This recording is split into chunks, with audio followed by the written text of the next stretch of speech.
Game 17 of the JUCO World Series. They say at the end of every rainbow there's a pot of gold, but in Grand Junction, it's JUCO World Series baseball. And we have a high-stakes matchup. The McLennan Highlanders looking to stay in GJ one more day, and the one-seeded Walters State Senators, the lone undefeated team remaining in the bracket.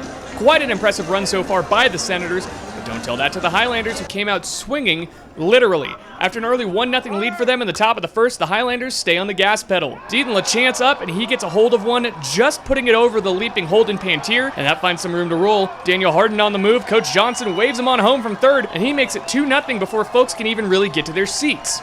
Senators, not wanting to let this slip away, elect to go to their bullpen already and bring in Matthew Porches. But the very first pitch out of his hand, that scores a run when Owen Smith sends it right back where it came from, runs in to score. They're third in just the top of the first. They'd go on to plate 5 before things were all said and done in the frame.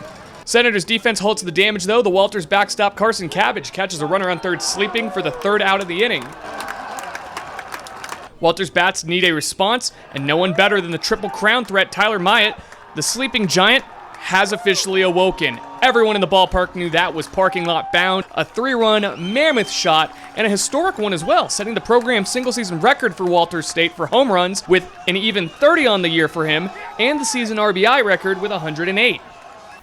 But the Highlanders get those runs back in a big way. McLean Helton puts one in the right center field gap with a pair of runners on. Marcus Smith scores easily, but LaChance, he's got his work cut out for him. There's a play at the plate, and he is safe. And even better for those guys in orange, the ball gets away from Cabbage. Helton with some heads-up base running makes it all the way around to score himself. And we're going to go ahead and make that high IQ move on the base paths, our play of the day, brought to you by EC Electric. The Highlanders, remember, there can only be one, and they keep the pressure on. With a pair on, Brody Shier, the Parker native, golfs that one out of the stadium. That's good for another 3-run shot, and the Highlanders have the one seed on the ropes, up 12-7.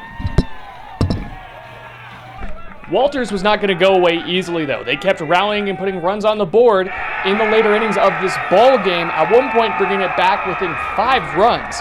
But that initial surge from the Highlanders proved to be too large to overcome. The Highlanders take down the last remaining undefeated team in the tournament and force a Friday and Saturday matchup at a final of 18-13.